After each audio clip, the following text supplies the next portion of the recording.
Again, we are spotlighting athletes. We are spotlighting activism. We are spotlighting memories and memorials and statues. I can't help but think of what the NBA, as well as a number of other leagues, are currently going through. As of last night, the NBA playoff games were, some say, a labor stoppage. Some call it a boycott. I'm not exactly sure what the best term is, but it does not go without precedent. We have seen throughout our history the rallying around, the stepping up and stepping forward of athletes in a time of conflict. Here we have what has come to be known as the Cleveland Conference, where Muhammad Ali, there in the center of your picture, was stripped of his world title, was stripped of his boxing championship belt because he took a stand. He refused to be silent. He refused to step forward and risk his life, risk his limb, risk his word, risk his dignity in the pursuit or in the cause of American imperialism, American patriot, being a patriot. He did not step forward when he was called upon to do so for the Army. Again, we are spotlighting athletes tonight in our series of statues because the NBA players have, as I like to say, taken a seat in order to make a stand. They refuse to play. Millions of dollars of commerce, millions of viewers did not get what they wanted last night because a group of brave individuals who are members of the NBA did not put their energy, their effort, their soul into the game, because there is a larger narrative, a larger discussion that needs to be had at this time. Chris Paul is short in stature, but certainly in these times is standing like a giant as he is taking a stand and moving the consciousness forward. He is, from what I understand, the player representative, the head of the players union, representing the players. He immediately was able to identify the fact that at this time, it's not a time for entertainment. At this time, it's not a time for pacification. It's time for real discussions and real things to take place. Here we see one of the most iconic photos that I'm sure Chris Paul and the others took energy from. We have here a number of players who were at the start of their careers and some in the prime of their careers. We have Mr. Russell. We have Jim Brown.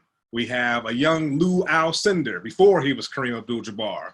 Again, taking a seat in order to make a stand, showing solidarity with Muhammad Ali. I did a little research prior to coming on this evening, and I understood that through my research that Bob Arum, a boxing promoter, set up this meeting.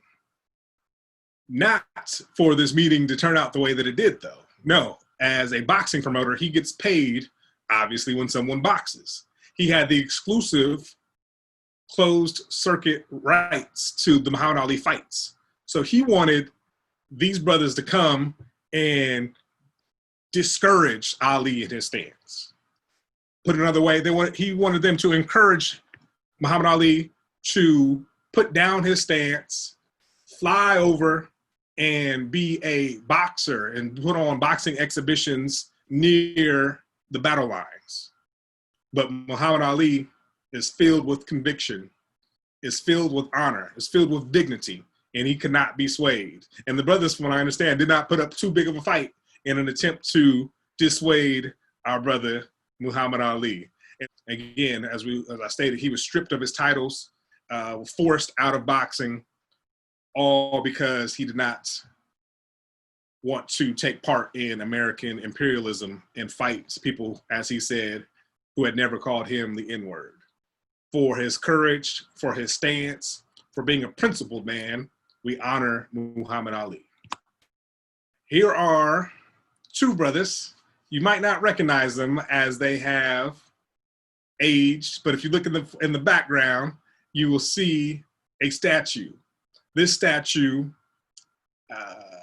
represents Summer Olympics, the year 1968, Mexico City, Mexico, where these two brothers who are in the foreground, on the left, John Carlos, on the right, Tommy Smith, rose a black power fist, rose a gloved fist in a show of solidarity with the working people, with the struggling people, with the black people around the world.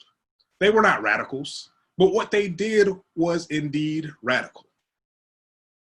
I am sure as they stood atop that podium that they had no idea of the reverberations that their simple and silent actions would have. They were summarily sent home from the Olympics.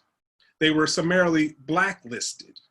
I've had personal conversations with John Carlos, the brother on the left, who said that he had to take his daughter out of school, out of college, because of the incessant death threats.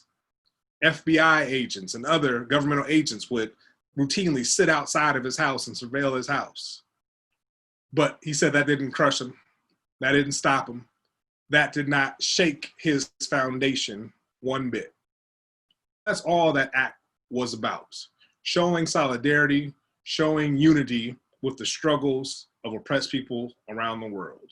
There's another statue that has been created to memorialize and show forever the actions of our dear brothers, Tommy Smith and John Carlos. This is at the Smithsonian. I personally have not had an opportunity to go and view this statue as of yet, or view that beautiful edifice and all the great things inside of it, but it is certainly on my list of things to do in the near future. I mentioned that those two brothers were blacklisted. They were not the first or the last brothers to be blacklisted for making a stand, for demonstrating what their heart, what their soul, what their conscience told them to do. Here is a poster of a movie where Louis Gossett Jr. Played the great Leroy Satchel Paige. This brother too was indeed blacklisted. Satchel Paige played in the Negro Leagues, played in the big leagues, major leagues as well. He, my research and my memory are correct, he was the oldest rookie ever to play, still to this day, in Major League Baseball. Why? Because he was blacklisted for a number of years. He did not take the traditional route. He did not always abide by the company line, as you would say. He didn't go along to get along. That was not who he was. And so for his position, for his stance, for his outlook, he was blacklisted. But yet and still, he had fortitude, he had insight, and he had a backbone, as my father would say. And so he took his talents elsewhere. We know, we've heard that line before, I'm taking my talents, here or there. He took his talents around the globe. He was an amazing pitcher. He had a ball that they said sometimes when it came out of his hand, it looked like a little pebble. It looked like a pea, how fast he could throw the ball and how the different pitches and things he had. So again, we are the talent, and take our talents and our resources and our energy and our efforts to the collective. So Satchel Paige and his Satchel Paige All-Stars did just that. They traveled around the globe demonstrating what they can do on the diamond, the baseball diamond that is.